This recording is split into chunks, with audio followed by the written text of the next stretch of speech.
बच्चों, third lecture है reproductive health का। इससे पहले 2 लेक्चर हम फिनिश कर चुके हैं। रिप्रोडक्टिव हेल्थ के अंदर जो हमारे 2 लेक्चर हुए हैं, उस समय जो काम चल रहा है वो है कंट्रासेप्टिव डिवाइसेस। तो कंट्रासेप्टिव डिवाइसेस में जो 4 डिवाइसेस हम कर चुके हैं वो कौन कौन से हैं? एक है ट्रेडिशनल मेथड, सेकंड था बैरियर मेथड, थर्ड था IUD intrauterine devices and fourth था ओरल कंट्रासेप्टिव पिल्स। ये 4 डिवाइसेस को हम पढ़ चुके हैं। इनमें सबसे जो है जिसमें किसी में भी किसी प्रकार की साइड इफेक्ट नहीं थी वो मेथड था ट्रेडिशनल मेथड, जो कि फर्दर 3 काइंड का था। Abstinence, periodical abstinence. Second method था विड्रॉल मेथड या कोइटस इंटरप्टस। और थर्ड मेथड था, इसी में जो थर्ड काइंड थी वो थी लैक्टेशनल एमिनोरिया। जबकि वर्ल्ड वाइड सबसे ज्यादा जो मेथड कॉन्ट्रासेप्टिव मेथड यूज है वो है बैरियर मेथड। वो बैरियर मेथड में वो मेथड है कंडोम का यूज। उसको और ज्यादा इफेक्टिव करने के लिए कुछ जेलीज और भी जो है स्पर्मेटोसाइडल क्रीम्स वगैरह का भी फॉर्म का भी इस्तेमाल किया जाता by the female inside her vagina. तो ये चीजें थी। एक थे आईयूडी जिनको अंदर बॉडी में इंसर्ट करना था। इंसर्ट से मतलब ये है वो यूट्रस के अंदर इम्प्लांटेड करने थे। Copper T, copper releasing, lips, loops, ये सब नाम थे। और कुछ जो है हार्मोन रिलीजिंग डिवाइसेस थे। लाइकवाइज ओरल कंट्रासेप्टिव पिल्स थी। आपने देख लिया था कि जो अर्बन इंडिया में इनका बहुत ज्यादा इस्तेमाल होता है। वो भी कई प्रकार के थे। मिनी पिल्स भी थी, साथ में कुछ जो कम्बिनेशन पिल्स थी, इमरजेंसी पिल्स थी, नॉन स्टीरॉयडल पिल्स थी। इन सब के बारे में हम लास्ट टाइम पढ़ चुके हैं। अब जो फोर्थ मेथड है वो है इंजेक्टेबल। फिफ्थ मेथड कौन सा है? इंजेक्टेबल। और जो छठा होगा इंजेक्टेबल के बाद में वो है इम्प्लांट्स। और 7वां मेथड है इसके अंदर स्टरलाइजेशन, जो लास्ट मेथड है। तो मैं इस समय जो है फिफ्थ मेथड जो है इंजेक्टेबल, इसको लेकर चल रहा हूं। जैसे कि नाम इंडिकेट कर रहा है इंजेक्टेबल, यानी इंजेक्शन का इस्तेमाल किया जाएगा। अब उस इंजेक्शन में होगा क्या? उसमें होता है प्रोजेस्टेरोन। इंजेक्शन में फिलिंग किस चीज की होती है? प्रोजेस्टेरोन। या प्रोजेस्टेरोन कौन से होते हैं? सिंथेटिक। प्रोजेस्टेरोन के अलावा इंजेक्शन के अंदर क्या हो सकता है कि combination of progesterone and estrogens. Combination of progesterone and estrogens. Combination of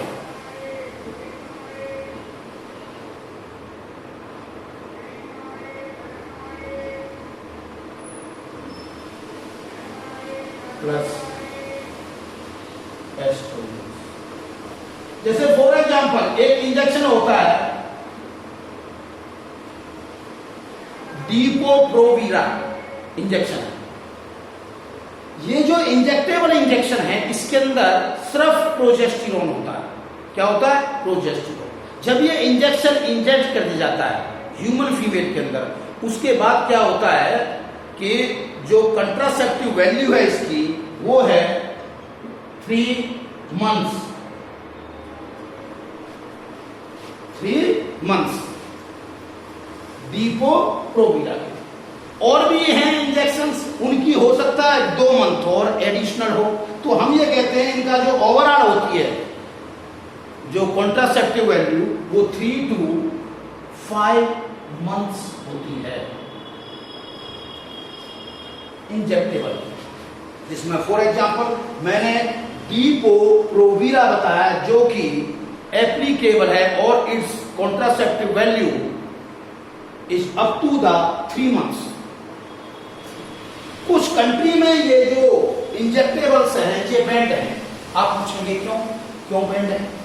क्योंकि उन कंट्री में इसलिए बैंड है क्योंकि ये जो कॉम्बिनेशन होते हैं ये बहुत ज्यादा साइड इफेक्ट काज करते हैं। साइड इफेक्ट जैसे साइड इफेक्ट्स में, हालांकि ऐसा नहीं है, इनके जो इफेक्ट्स होते हैं वो तो मैंने कहा साइड इफेक्ट काज करते हैं। साइड इफेक्ट्स में क्या क्या होते हैं? Breakthrough bleeding, tenderness of the breast. Tenderness का मतलब है तो पेन होना, और वही आगे जाकर के ब्रेस्ट कैंसर का कारण बन सकता है। ब्रेक थ्रू ब्लीडिंग मैंने बताया कि आप spots during the menstruation cycle, amenorrhea का मतलब होता है absence of bleeding, back pain, abdominal lower pains, nausea, ये सब इनके साइड इफेक्ट्स हैं। हालांकि इनका जो मेथड है इंजेक्टेबल मेथड का, जो इफेक्ट्स है वो बिल्कुल similar to the oral contraceptive pills है। तो ओरल कॉन्ट्रासेप्टिव पिल का मेन काम था सप्रेस द ओव्यूलेशन, वो ये भी करेंगे सप्रेस द ओव्यूलेशन।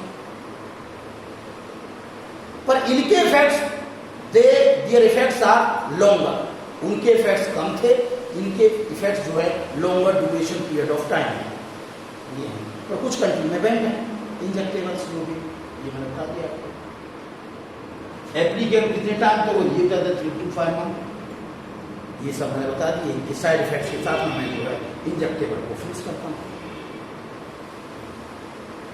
ये भी एक कॉन्ट्रासेप्टिव मेथड है। लाइकवाइज पांचवी बार छठा आता है इम्प्लांट्स। जैसे कि नाम इंडिकेट कर रहा है इम्प्लांट्स, ये बॉडी के अंदर इम्प्लांटेड किए जाएंगे। ये जो इम्प्लांट्स होते हैं दो प्रकार के होते हैं। एक होते हैं नॉर प्लांट्स और दूसरे होते हैं इम्प्लेनोम।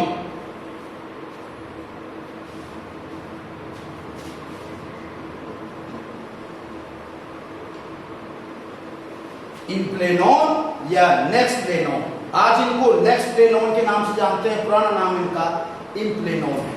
ये नॉर प्लांट्स जो है आपके एनसीईआरटी में है, बस उसका नाम नहीं दिया है, इम्प्लांट्स का नाम नहीं दिया है। आप बता दूं मैं इनके बारे में बताने से पहले मैं इम्प्लांट्स की कुछ कैरेक्टरिस्टिक बताऊंगा, उसके बाद में आपको जो कैरेक्टरिस्टिक बताने के बाद में ये कैसे इस्तेमाल होते हैं या ये दोनों जो है ए एंड बी, इसके बारे में बताऊंगा। इम्प्लांट्स की जो कैरेक्टरिस्टिक क्या है कि ये इनकी जो कॉन्ट्रासेप्टिव वैल्यू है वो 3 to 5 ईयर्स है।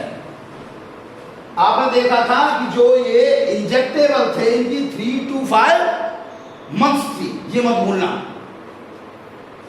ये जो इम्प्लांट्स होते हैं दे आर इम्प्लांटेड सबडर्मली। सबडर्मली का मतलब होता है under the skin, under the skin subdermally implanted.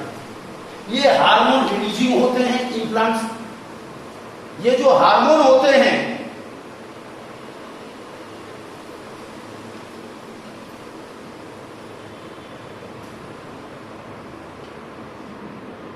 जो हार्मोन होता है लेवेनोअर्गेस्ट्रॉन या progesterone, only progesterone.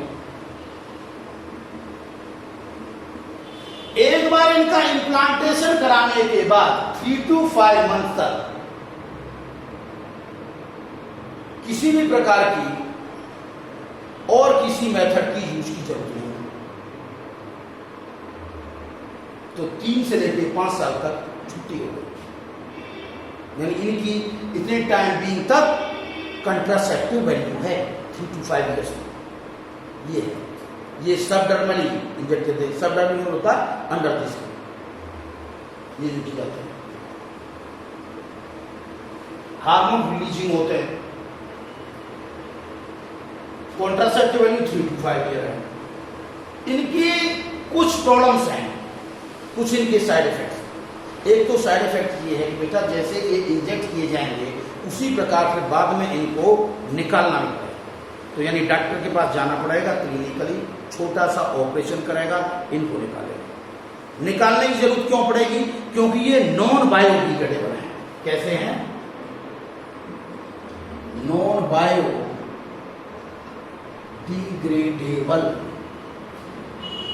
Non biodegradable होने के कारण इनको रिमूव करना पड़ेगा। एक जो बहुत बड़ी प्रॉब्लम आती है, क्योंकि बहुत टाइम भी तक रहेंगे 3 to 5 ईयर्स, वुमेन के अंदर 3 to 5 ईयर्स जब ये रहेंगे अंदर इम्प्लांटेड, तो नतीजा क्या होगा, फाइब्रस कैप्सूल या कोट बन सकता है सराउंडिंग दीज इम्प्लांट्स। तो अब इनको रिमूवल करना और ज्यादा प्रॉब्लम हो जाएगी। जैसे बिनाइन ट्यूमर होता है जो कि एक जगह पे कन्फाइंड रहता है, उसी प्रकार का ट्यूमर लाइक ग्रोथ हो जाएगी, तो उसके साथ ये फिर रिमूव करना पड़ेगा। ये भी एक प्रॉब्लम है। और भी बहुत सारे जो साइड इफेक्ट्स थे, जैसे एमेनोरिया का होना, ब्रेक थ्रू ब्लीडिंग का होना, इर्रेगुलर ब्लीडिंग का होना, एब्डोमिनल पेन का होना, वो सारे साइड इफेक्ट्स इनके अंदर भी होते हैं।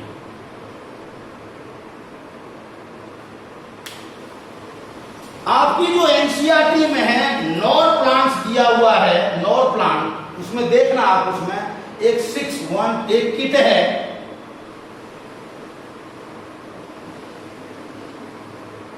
एक किट है, एक सिंगल किट है जिसमें क्या है 6 कैप्सूल है, 6 कैप्सूल दिखा रखे हैं, उसमें नाम नहीं बता रखा। वो है क्या इसमें, मैं आपको लिख के बताता हूं।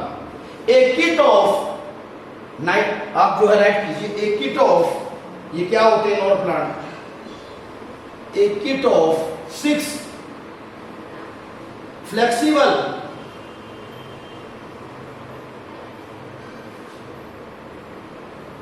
Capsule made up of silicone rubber containing levonorgestrel।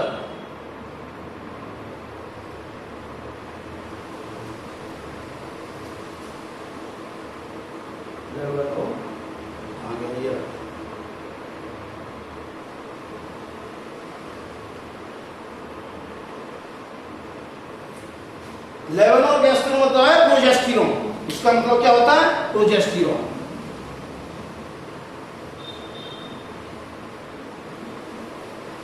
तो यानी जो नॉर प्लांट हैं, ये जो किट है जो 6 कैप्सूल की, 6 flexible capsule made up of silicone rubber containing levonorgestrel progesterone. तो ये धीरे धीरे अंडर स्किन, ये फीमेल के अंदर ये इम्प्लांट की जाएंगे इन दी अपर लेफ्ट आर्म। जैसे ये हो गई, ये लेफ्ट आर्म है, तो वुमेन के यहां पे इंजेक्ट कर दी जाएंगे अंदर। इनका नाम है नॉर प्लांट्स। ये तुम्हारे एनसीईआरटी में दी हुई। इम्प्लांट किसमें होती है, लेफ्ट अपर आर्म। और जब इनका टाइम पीरियड पूरा हो जाएगा तो इनको बाद में एक्सट्रैक्शन करनी पड़ेगी बॉडी से, तो डॉक्टर के पास जाना पड़ेगा, छोटा सा ऑपरेशन करना पड़ेगा। अब ये लेफ्ट आर्म में क्यों होते हैं, राइट में क्यों नहीं होता है, इसका कोई मीनिंग है, कोई मीनिंग नहीं। जनरली राइट हैंडेड होते हैं मोस्ट ऑफ पर्सन। तो क्या होता है, कोई आदमी यूं करेगा तो दिखे तब भी नहीं, जब लेफ्ट में रहेंगे तो हाथ ऐसे रहेगा। ये है, और कोई नहीं है मीनिंग, ठीक है। इसी बता दिया मैंने, किसके बारे में नोट पढ़ा। अब है इम्प्लेनोन। इम्प्लेनोन में क्या होता है, सिंगल रॉड लाइक स्ट्रक्चर होता है। इम्प्लेनोन में क्या होता है, सिंगल रॉड लाइक स्ट्रक्चर। लिखिए आप, it is a single rod like structure implanted through needle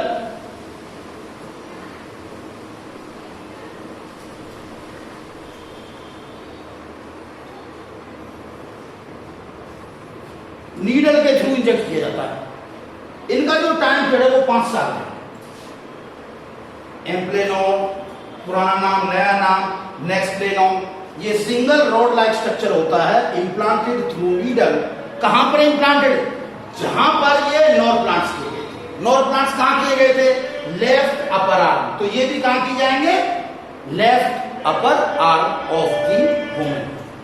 single rod like structure implanted through needle in the left upper arm। ये वैलिड है up to the 5 years contraceptive value. Implanon, नेक्सप्लेनॉन।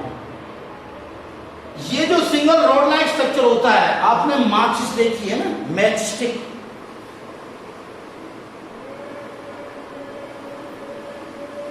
ऐसा होता है match stick, माचिस आकार में। ये single है। वहां 6 कैप्सूल की किट थी जिसमें नॉर्प्लांट,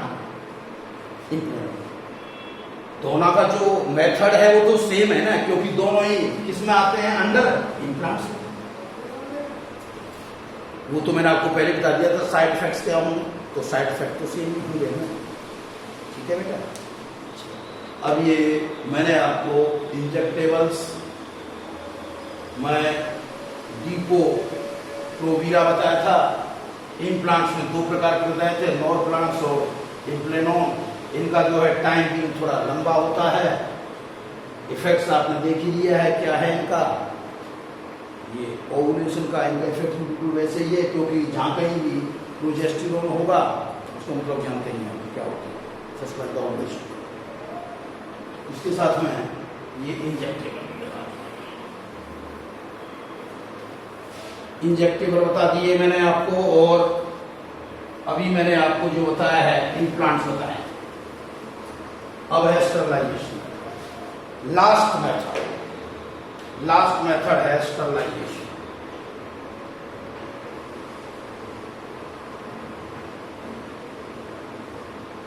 कॉन्ट्रासेप्टिव डिवाइसेस में लास्ट मेथड स्टरलाइजेशन, इसको हम टर्मिनल मेथड भी कहते हैं, इसको लास्ट मेथड भी कहते हैं।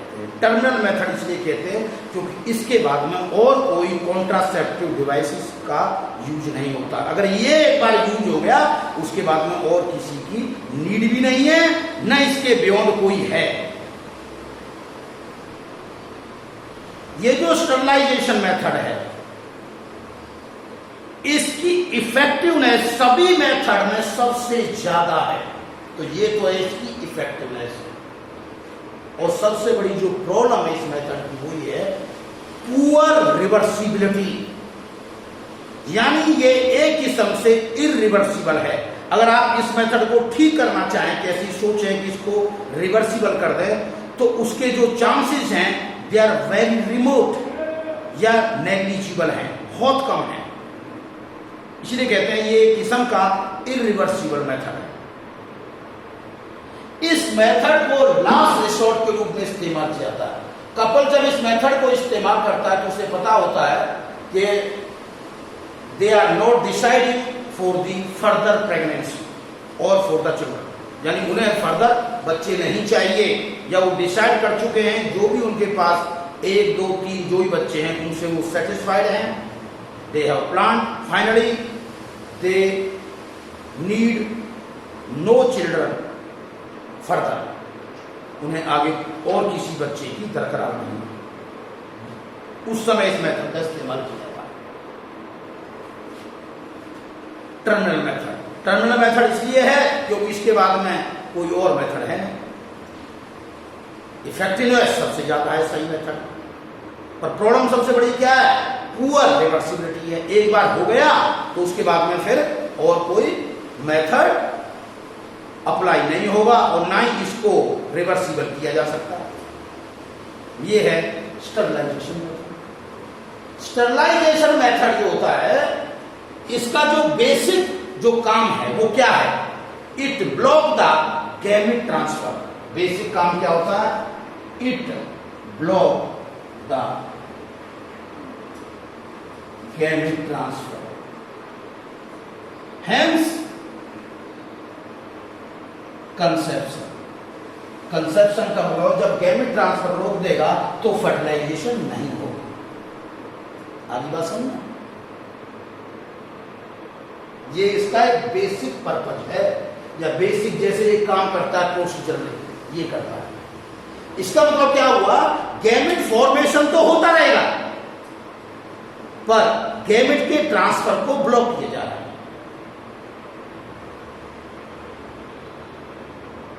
जब गैमेट ट्रांसफर ब्लॉक हो जाएगा तो फर्टिलाइजेशन कोएफिशिएंट पैदा ही नहीं होता।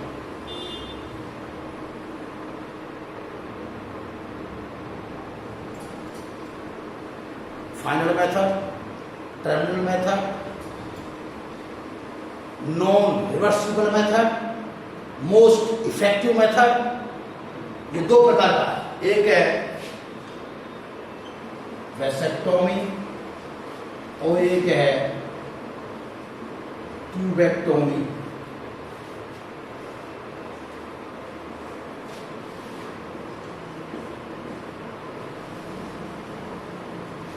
वैसेक्टोमी मेल में परफॉर्म की जाती है।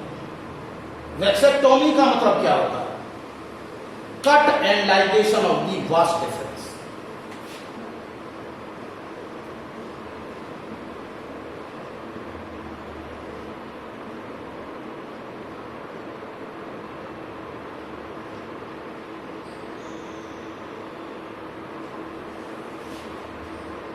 इसमें क्या करते हैं, वासा डिफरेंस को कट कर देते हैं और कट करने के बाद उसमें से कुछ पीस ऑफ वास डिफरेंस को वहां से एक्ससाइज कर लेते हैं, रिमूव कर लेते हैं और उसको लैब में भेज देते हैं टेस्ट करने के लिए। और कट के बाद और कुछ पोर्शन को रिमूव करने के बाद वहां पे क्या कर देते हैं, लाइगेट यानी जोड़ देते हैं, धागे से बांध देते हैं।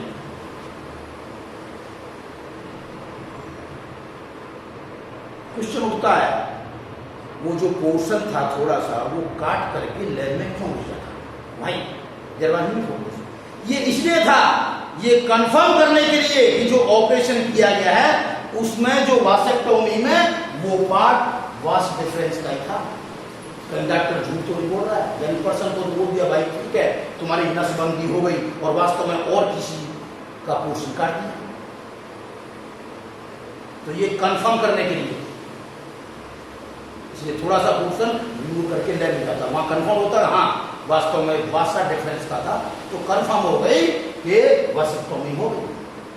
ये सबसे इफेक्टिव मेथड है स्टरलाइजेशन में भी। सबसे कम फेलियर मेथड अगर कोई है तो वासेक्टोमी। वैसे तो स्टरलाइजेशन मेथड ये नहीं कहोगे आप सबसे कम फेलियरनेस किसमें होती है, पर इन दोनों में भी अगर कंपेरिजन हो जाए वासेक्टोमी ट्यूबेक्टोमी में तो मैं आपको बता दूं वासेक्टोमी। गैनोम की किताब में जाइए आप फिजियोलॉजी की, वो कंफर्म करता है इसका।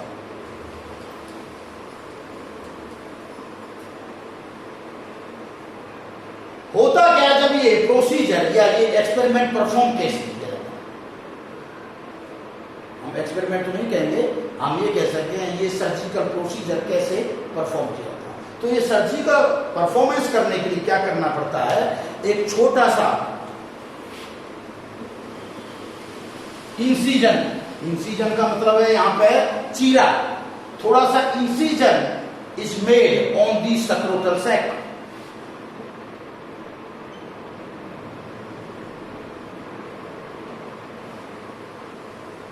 तो इंसिजन सक्रोटल सैक पे किया जाता है और उसके बाद में वासा डिफरेंस को कट एंड लाइगेट कर दिया जाता है। ये नीट का क्वेश्चन है या AIPMT बेटा, आई एम श्योर उस समय नीट था, AIPMT उसमें था कि जब ये वासेक्टोमी परफॉर्म की जाती है तो उस प्रोसीजर में कट कहाँ मारा जाता है या चीरा कहाँ लगा जाता है या इंसिजन कहाँ किया जाता है, तो वो कहाँ किया जाता है, सक्रोटल सैक पर या सक्रोटल पर। टेस्टिकल वर्ड तो आप जानते हो, इसके लिए यूज करते हैं टेस्टिज प्लस एपिडाइडिमिस।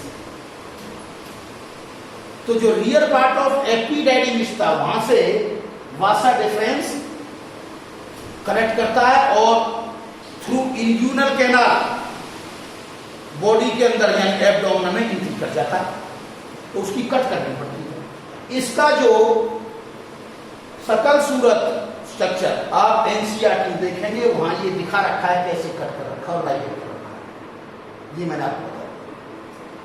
तो जो टेस्टिकल है वो तो स्पर्म बनाते रहेंगे, कोई दिक्कत नहीं। अब एक क्वेश्चन उठता है, क्या उसके सेक्सुअल एक्सपीरियंस पे पर्सन के पे कोई फर्क पड़ेगा? नहीं पड़ेगा। क्यों? क्योंकि स्पर्म तो ऐसा जैसे बनने थे वो बन रहे हैं। टेस्टोस्टेरोन का जो सीक्रेशन था एंड्रोजन का सीक्रेशन वो जैसे ही हो रहा, क्योंकि उस पर तो कोई फर्क नहीं पड़ा ना टेस्टिकल्स पे। तो जो इजाकुलेशन होगी वो स्पर्मलेस होगी एक्चुअली, क्योंकि उसके अंदर सेमिनल फ्लूइड होगा, उसमें बस स्पर्म्स नहीं होंगे। इसलिए उसके सेक्सुअल एक्सपीरियंस पे, सेक्सुअल प्लेजर पे there will be no effect. क्योंकि बहुत से लोग गांव में देहातों में वो सोचते हैं कि भाई वासेक्टोमी से उनकी सेक्सुअल लाइफ में फर्क पड़ जाएगा, तो वो नहीं पड़ता है।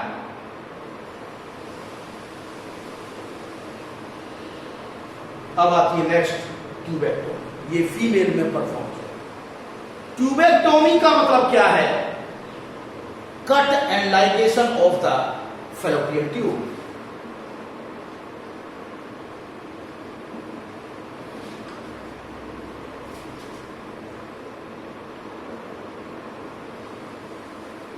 इसमें भी वैसे ही करना पड़ता है। एक फैलोपियन ट्यूब के छोटे से पोर्शन को वहां से रिमूव करके लैब में भेज देते हैं जांच करने के लिए, जैसे वासा डिफरेंस के पोर्शन को भेजा गया था, just to ensure that that portion is the same as told by the doctor, confirm करना।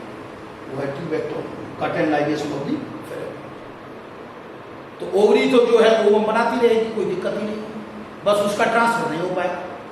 जब ट्रांसफर नहीं हो पाएगा फैलोपियन ट्यूब से, क्योंकि साइट ऑफ फर्टिलाइजेशन क्या है? Fallopian tube. उसके बाद में यूट्रस में जाएगा ना। इंप्लांटेशन साइट क्या है? यूट्रस। तो जब वो ट्रांसफर ही नहीं हो पाएगा और स्पर्म भी जो है यूट्रस से आगे रीच नहीं कर सकता, तो there is no conception. Conception का मतलब नो फर्टिलाइजेशन। ये भी हाईली इफेक्टिव मेथड है ट्यूबेक्टोमी। इसका प्रोसीजर इफेक्ट कैसे किया जाए? ये ट्यूबेक्टोमी कैसे किया? जो प्रोसीजर, या तो ये either through vagina,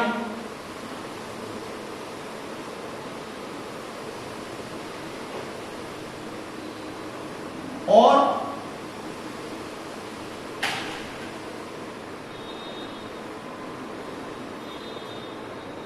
through abdominal surgical operation. या तो सर्जिकल प्रोसीजर थ्रू एब्डोमिन किया जा रहा है या थ्रू वजाइना किया जा रहा है, क्योंकि ऐसे इंस्ट्रूमेंट होते हैं डॉक्टर के पास, गायनेकोलॉजिस्ट के पास। ये दोनों ही मेथड टर्मिनल मेथड्स थे। ये लास्ट एंड टर्मिनल मेथड थे जो स्टरलाइजेशन थे। तो आपने जितने भी कॉन्ट्रासेप्टिव मेथड थे वो सारे 7 के 7। वो कौन से थे? 7 किस्म के। एक बार मैं शॉर्ट में नाम बताता हूं। Natural method, barrier method,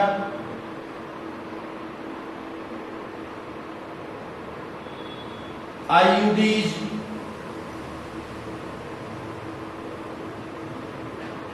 oral contraceptive pills,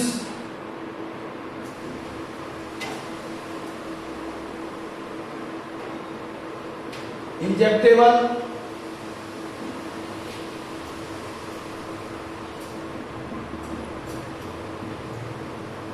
implants, sterilization. अब मैं आपको वेरी शॉर्ट में एक बात बताता हूं, जहां कहीं नेचुरल मेथड है तो इसका कोई भी साइड इफेक्ट नहीं होगा, क्योंकि नेचुरली जो है तो उसका कोई केमिकल का यूज नहीं है, और ना ही नेचुरल मेथड में कोई गवर्नमेंट ऑफ इंडिया का कंट्रोल पॉसिबल है। तो ये तो एक कपल को डिसाइड करना है फॉलो करना ही नहीं करना, अभी बात समझ में। तो ये है नेचुरल, इसका कोई साइड इफेक्ट। बाकी कोई भी होगा हर एक का साइड इफेक्ट। पर इसकी सबसे अच्छी बात क्या, कोई केमिकल मेथड यूज नहीं होता, तो इसलिए ये नेचुरल है, पर सबसे लेस इफेक्टिव है, सबसे ज्यादा फेलियर इसी को होती है। बैरियर मेथड में जो यूज ऑफ कंडोम है, इसका सबसे बड़ा यूटिलाइजेशन फायदा क्या है, ये सेक्सुअली ट्रांसमिट डिजीज से बचाता है, बाकी कोई और मेथड सेक्सुअली ट्रांसमिट डिजीज से नहीं बचाता। तो बैरियर मेथड इसलिए वर्ल्ड वाइड सबसे ज्यादा प्रैक्टाइज है, पर आपकी कंट्री में यानी इंडिया के अंदर सबसे ज्यादा जो प्रैक्टाइज है वो आईयूडी है, ओवरऑल भी आईयूडी है और रूरल इंडिया में भी आईयूडी है। अर्बन इंडिया में जो है वो है ओरल कंट्रासेप्टिव पिल्स, जैसे कि लास्ट टाइम आपको बता चुका हूं। इंजेक्टेबल तो बहुत सी कंट्री में बैन भी है और इंडिया में तो बहुत कम वुमेन है जो इसको प्रेफर करती है। इम्प्लांट्स हैं, हाँ इनका यूज होता है कुछ, और स्टरलाइजेशन के लिए तो आपने देखा गवर्नमेंट ने बहुत सारे प्रोग्राम लॉन्च किए हुए हैं, इंसेंटिव भी मिलते हैं वासेक्टोमी और ट्यूबेक्टोमी के केस में। ये बात मैं आपको पहले से बता चुका हूं। तो ये सारे मेथड थे, इनमें सबसे इफेक्टिव मेथड कौन सा था? सबसे इफेक्टिव था ये स्टरलाइजेशन वाला। नेचुरल कौन सा था? ये था। वर्ल्ड वाइड सबसे पॉपुलर मेथड बैरियर था, सेक्सुअली ट्रांसमिटेड डिजीज को भी रोक रहा था। बाकी जितने मेथड्स हैं, ये बात मैं आपको लास्ट टाइम पहले ही बता चुका हूं और फिर से बता रहा हूं, ये कोई रिप्रोडक्टिव हेल्थ में हेल्प नहीं करते, क्योंकि ये तो नेचर के अगेंस्ट इस्तेमाल किए जा रहे हैं, या तो प्रेगनेंसी को रोकने के लिए या to space in between children. तो अगेंस्ट जब होंगे नेचर के तो साइड इफेक्ट्स आएंगे, ये है रीजन। तो ये कोई सेक्सुअल ट्रांसमिशन से प्रोटेक्ट नहीं करते हैं, जैसे आईयूडी ये सब, ना ये किसी रिप्रोडक्टिव हेल्थ को मेंटेन के लिए, ये तो एक कॉन्ट्रासेप्टिव मीजर्स हैं, इसलिए इनके साइड इफेक्ट्स होंगे। अब कौन सा कॉन्ट्रासेप्टिव मेथड यूज किया जाएगा, ये टाइम पे, प्लेस पे, पर्सन टू पर्सन वरी करता है।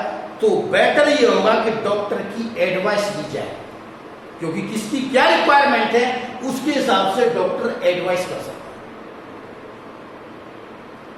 बाकी जो साइड इफेक्ट्स हो सकते हैं कॉन्ट्रासेप्टिव मेथड्स के, वो मैं आपको पहले बता चुका हूं, एक ऊपर को छोड़ करके। बाकी तो आप जानते हो, breakthrough bleeding, irregular bleeding, amenorrhea, abdominal pain, back pain, weight gain, ये भी हो सकता है। Tenderness in the breast, even breast cancer तक हो सकता है, जिसको आप नकार नहीं सकते, चाहे उसकी पॉसिबिलिटी कितनी भी कम क्यों हो। तो अभी भी स्टिल, अभी भी कोशिश की जा रही है कि भाई नया कोई कॉन्ट्रासेप्टिव मेथड ऐसा आइडियल बने जिसका यूज वर्ल्ड वाइड हो और कोई साइड इफेक्ट, ऐसा तो कोई बना नहीं। कोशिश ये की गई थी कि इको फ्रेंडली भी हों, जो कि मैंने आपको लास्ट टाइम पर वेरी बिगिनिंग में पहले लेक्चर में बताया था, इको फ्रेंडली की एक नीड एक्सपेक्ट की गई थी। पर आप सोचे इको फ्रेंडली हैं, सारे के सारे कॉन्ट्रासेप्टिव तो इको फ्रेंडली नहीं हो सकते ना, क्योंकि बायोडिग्रेडेबल भी नहीं है बहुत से। तो इसलिए इको फ्रेंडली की कंडीशन की जाती है कि हों, पर ऐसे कोई रिक्वायरमेंट नहीं है या ये कोई एब्सोल्यूट नहीं है कि इको फ्रेंडली हो गए, ये बात तो बता देना चाहता हूं। इसलिए इको फ्रेंडली क्योंकि 100% नहीं होते हैं, कुछ हैं इको फ्रेंडली, पर जो इको फ्रेंडली नहीं है, इसलिए आइडियल कॉन्ट्रासेप्टिव में इको फ्रेंडली जो अच्छी बात है, पर इको फ्रेंडली बहुत से नहीं है। इसलिए आपको बताऊं, कॉन्ट्रासेप्टिव के अंदर जो एनसीईआरटी में इको फ्रेंडली उसमें ऐड नहीं किया हुआ, इसलिए नहीं किया हुआ, पर कोशिश की जा रही है कि इको फ्रेंडली हो। इको फ्रेंडली हो इसलिए मैंने आइडियल कॉन्ट्रासेप्टिव में इको फ्रेंडली लिखा था, पर आपकी एनसीईआरटी में ये वर्ड नहीं है। क्यों नहीं है? क्योंकि जितने कॉन्ट्रासेप्टिव वो सारे के सारे इको फ्रेंडली तो है नहीं, इसलिए। तो आप कहेंगे आपने क्यों लिखा था, मैंने क्यों लिखा था? मैंने कहा था आइडियल क्या होना चाहिए। अरे क्या होना चाहिए और क्या है, दोनों में बहुत फर्क होता है ना। तो आज भी अटेम्प्ट किए जा रहे हैं कि ऐसे कॉन्ट्रासेप्टिव खोजे जाए जिनका साइड इफेक्ट ना हो, इको फ्रेंडली भी हों। जैसे आजकल क्या हो रहा है, करक्यूमिन का इस्तेमाल किया जा रहा है। टर्मेरिक होती है, उसमें एक अल्केलॉइड होता है करक्यूमिन।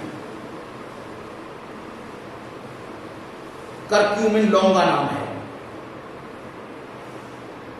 लोग सोच रहे हैं उससे कुछ नॉन स्टीरॉयडल कॉन्ट्रासेप्टिव बनाए जाए, जो कि मैंने नॉन स्टीरॉयडल कॉन्ट्रासेप्टिव में सेंटप्रोमन का इस्तेमाल हुआ था, उसके बारे में बताया था आपको। ऐसे ही नए नए इफर्ट्स किए जा रहे हैं, रिसर्च की जा रही है contraceptive, which is still going on.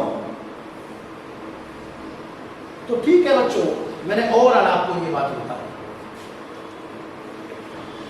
अच्छा, ये पार्ट 3 था। मेरी कोशिश होगी चाहे तो 4th पार्ट में या 5th पार्ट में मैं आपका सिलेबस फिनिश कर दूं इस रिप्रोडक्टिव हेल्थ से कंसर्न, क्योंकि ये जो है 4th टॉपिक है पहले रिप्रोडक्शन यूनिट में। अब है MTP.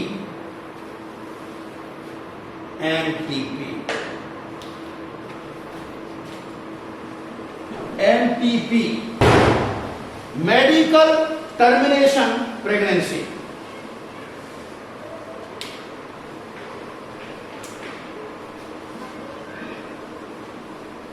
Medical termination of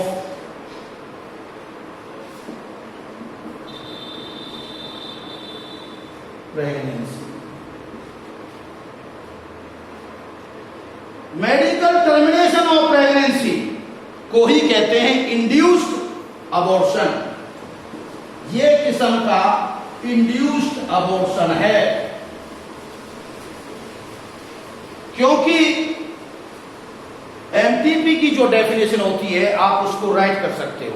it is the intentional और it is the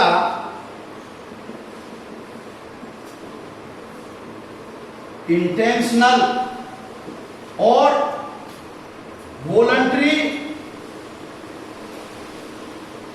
termination of pregnancy before full term is known as MTP. ये डेफिनेशन मैंने ऐसी नहीं मैंने कोई बहुत बड़ा काम कर दिया। ये डेफिनेशन आपके एनसीईआरटी में लिखी हुई है, वही एज सच लिखी है मैंने। ये एक इंटेंशनल या voluntary termination of pregnancy before full term, क्योंकि अगर फुल टर्म हो गया, 9 मंथ ऑफ गेस्टेशन पास हो गया, तो बेबी का बर्थ हो जाएगा। उससे पहले टर्मिनेट करना है, उसको कहते हैं मेडिकल टर्मिनेशन ऑफ प्रेगनेंसी। आज वर्ल्ड वाइड 45 से लेकर के 50 million MTP are performed worldwide. 4.5 crore से लेकर के 5 करोड़ तक एमटीपी आर परफॉर्म्ड, जो कि कुल कंसीव्ड प्रेगनेंसी का 1/5 पार्ट है। कितने का? टोटल कंसीव्ड प्रेगनेंसी का, टोटल कंसीव्ड प्रेगनेंसीज का कौन सा पार्ट है? 1/5 पार्ट। जब इतना है 1/5 पार्ट है, तो इसके कारण क्या हो रहा है? The population of the world wide is declining और रिड्यूसिंग। तो इसका एक रोल है in the declinement of the population, hence it is playing a role in the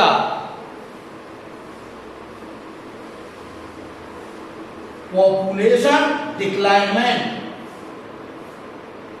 अब क्वेश्चन उठता है, क्या ये पॉपुलेशन डिक्लाइनमेंट का एक कोई मेथड है या उसके लिए बना है? क्या इसका एम यही था कि पॉपुलेशन को घटाना है? नहीं, पॉपुलेशन को घटाना इसका एम नहीं था, वो तो इसके कारण पॉपुलेशन घट रही है। जो एम है वो ये नहीं है।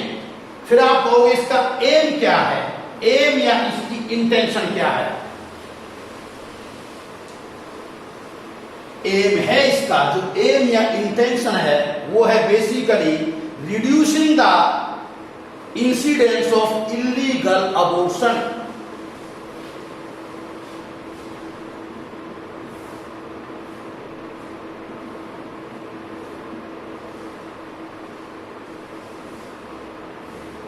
Reducing the incidence of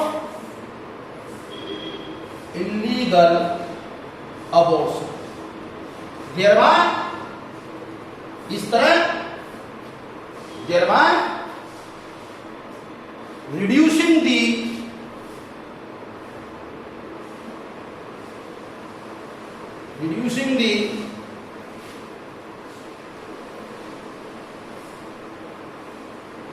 maternal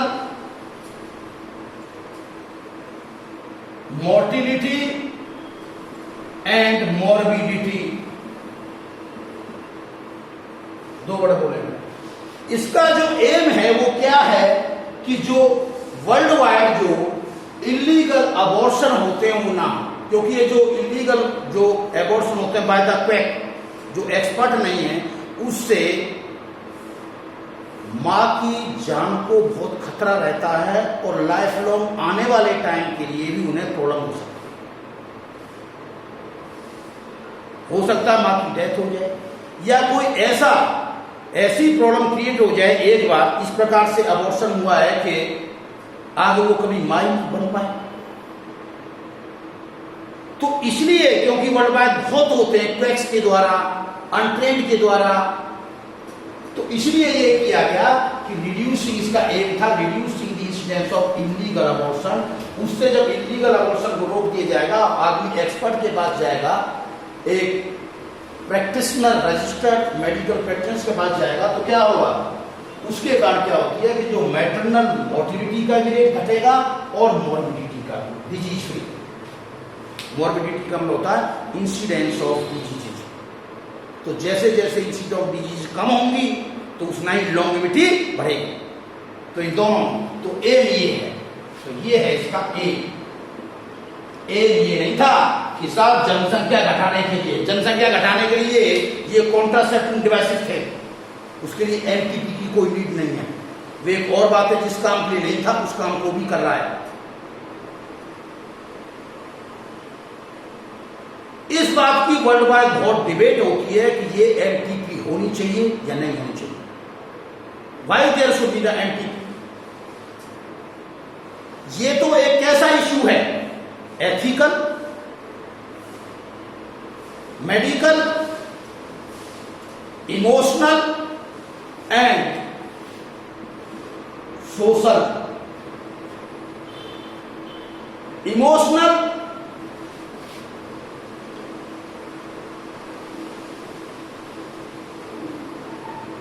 ethical,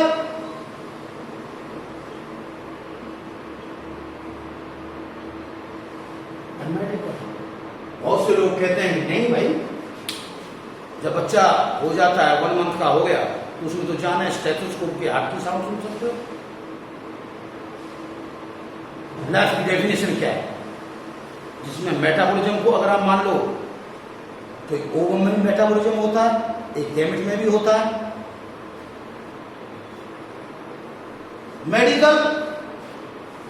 medical science को भी देख के चलना कि भाई इसको कब अबॉर्ट करना है, कब नहीं करना है, कभी हार्मफुल हो सकता है, क्या प्रॉब्लम हो सकती है। पर मेडिकल से ज्यादा जो अब जो 3 एस्पेक्ट हैं, इमोशनल, एथिकल, सोशल, सामाजिक रूप के रूप में, पर्सनल तो वैल्यू है ही है, ये सारे एस्पेक्ट इन्वॉल्व होते हैं MTP, medical termination of pregnancy. ये सारे मेथड्स इन्वॉल्व होते हैं, सारे चीजें इन्वॉल्व होती हैं। और ये place person to person wise होता है, यानी हर कंट्री की अपनी अपनी लोग हैं। रिलीजियस भी देख सकते हो आप इसमें एस्पेक्ट में, रिलीजियस, क्यों रिलीजियस तो बहुत बड़ा रोल होता है। जैसे आयरलैंड में आपने देखा था, वहां पे एमपीपी अलाउड नहीं थी। एक डेंटिस्ट थी इंडियन, सेप्टिक फैल गई थी यूट्रस के अंदर और एमपीपी अलाउड नहीं थी, उसकी डेथ हो गई थी, तो वहां बहुत हंगामा मचा था।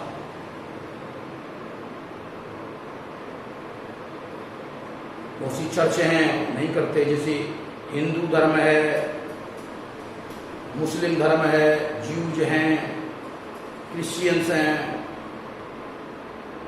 और भी सारे धर्म हैं, सिख हैं, वो डिसाइड करें कि वो क्या तय करना है। और लीगली भी है, तो इसमें legally, religious, emotional, ethical, social सारे एस्पेक्ट आते हैं, तो उसके हिसाब से फैसला होता है कि भाई होगा या नहीं होगा, किनको क्या करना है। हाँ, पर आपकी जान बता दूं, इंडिया में MTP was legalised in 1971। India में 1971 में इसे लीगलाइज कर दिया था, एक एक्ट पास कर दिया था पार्लियामेंट से, एक एक्ट, एमटीपी एक्ट 1971। और इस एक्ट के मुताबिक जो है 12th वीक तक, 12th week of the pregnancy तक MTP was permitted with the opinion of the registered medical practitioner. आपको क्योंकि जो ये एमटीपी होती है, it is relatively safe in first trimester. First time 3 trimester होते हैं, 3 मंथ के, तो पहले 3 मंथ तक ये सेफ होते हैं। एबॉर्शन, इस प्रकार का जो इंड्यूस्ड एबॉर्शन है एमटीपी, ये सेफ हो।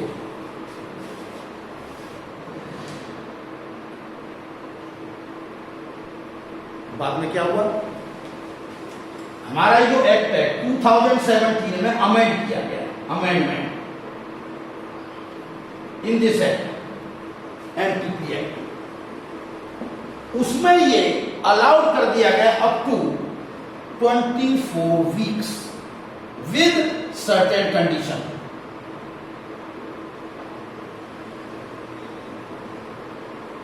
अब क्वेश्चन होता है वो कंडीशन क्या थी, बताएंगे कंडीशन क्या थी। एक्चुअली में इस एक्ट के मुताबिक पार्लियामेंट के, अब तो कहते हैं शायद रिसेंटली अभी मार्च में, आप बच्चों देख लेना गूगल पे जाकर के, शायद मार्च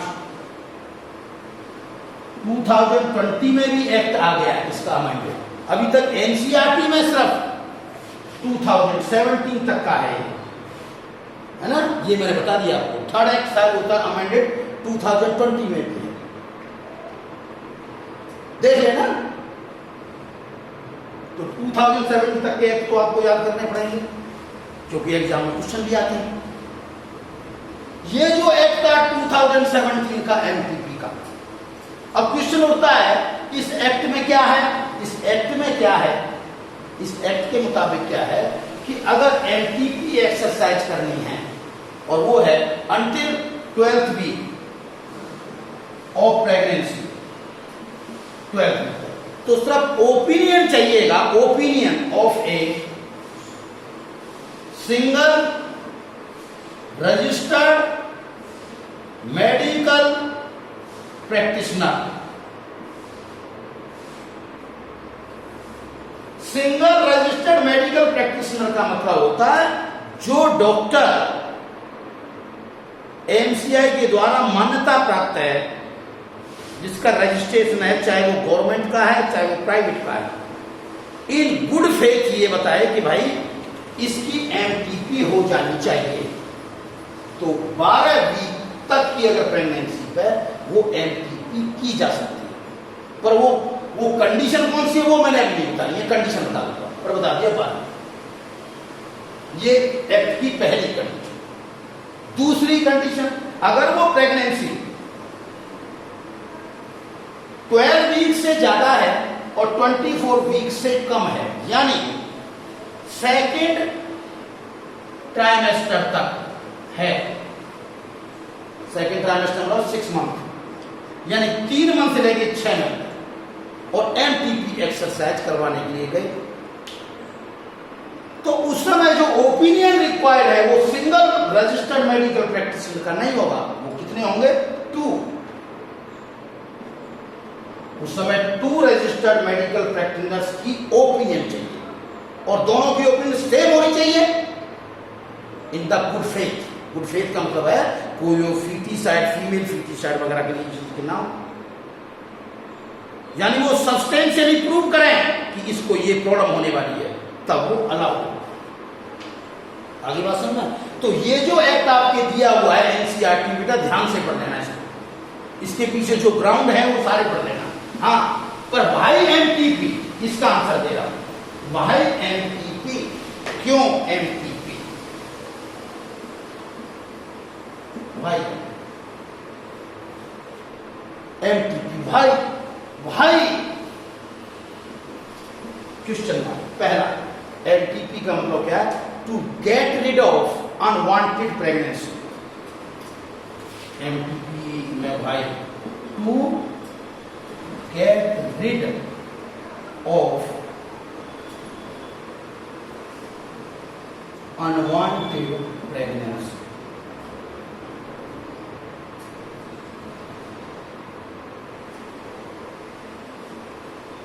यानी जो अनवांटेड प्रेगनेंसी है इसका इस्तेमाल क्यों किया जा रहा है, तो मैं बताता हूं आपको। एक तो है इसके जो काज बताए गए कब की जा सकती है, भाई MTP to get rid of unwanted pregnancy. क्यों?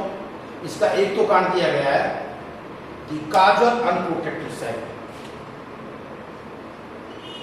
काजुअल अनप्रोटेक्टेड सेक्स, काजुअल हो या अनप्रोटेक्टेड सेक्स हो, उस समय भी की जा सकती है। अब देखिए अब ये क्या है। दूसरा क्या? फेलियर ऑफ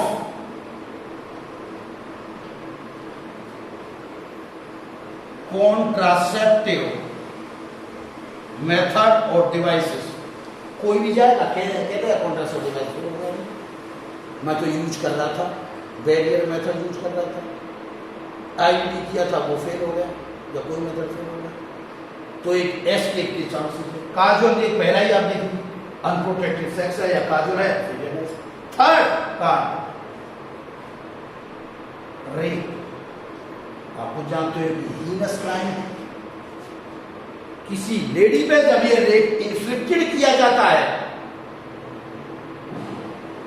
तो एक फिजिकली नहीं होता, वो मेंटली रूप से भी उस पर एक बहुत बड़ा बर्डन होता है। तो अगर ऐसे केस में कोई प्रेगनेंसी हो जाए तो उसके लिए भी ये एमटीपी काम करेगा। फोर्थ कंडीशन, अगर कोई pregnancy turn to be harmful, turn to be harmful और लीथल, कोई भी हो, to mother oblique fetus oblique both, मां के लिए भी वो हानिकारक हो, किसी प्रकार से लीथल बन सके, या बच्चे के लिए हो या दोनों के लिए हो। यानी ऐसा हो जाए, मान लो आपको हमने कहा था ना एम्नियोसेंटेसिस जो है एक ये बैंड कर दी गई है जो कि क्रोमोसोमल एबिलेशंस के लिए थी। मान लो बच्चा कोई सीरियसली हैंडीकैप बोर्न होने वाला है, तो उस बच्चे के लिए भी लाइफ में वो नॉर्मल लाइफ नहीं जी पाएगा।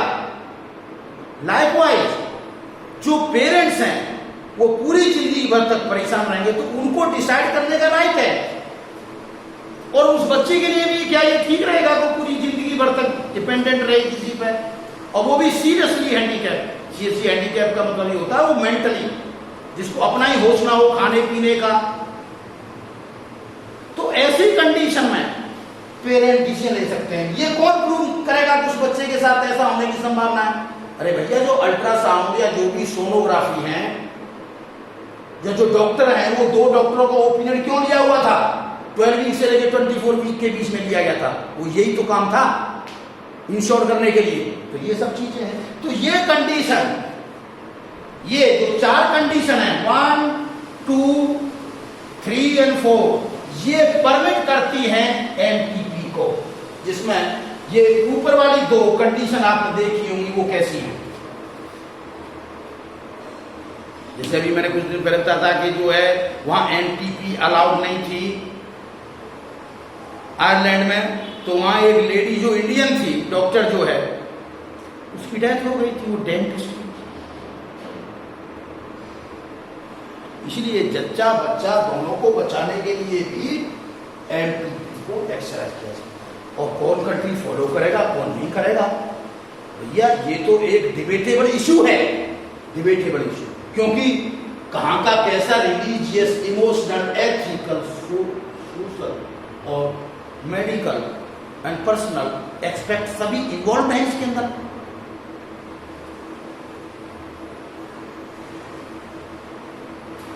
तो बच्चों ये मैंने आपको एमटीपी पढ़ा दी। एमटीपी के लिए आप एनसीईआरटी को एक एक लाइन को ध्यान से पढ़ना, क्योंकि उसमें अमेंडेड एक्ट है हर चीज, है ना। तो आज की पढ़ाई मैं यहीं फिनिश करता हूँ बच्चों। Thank you.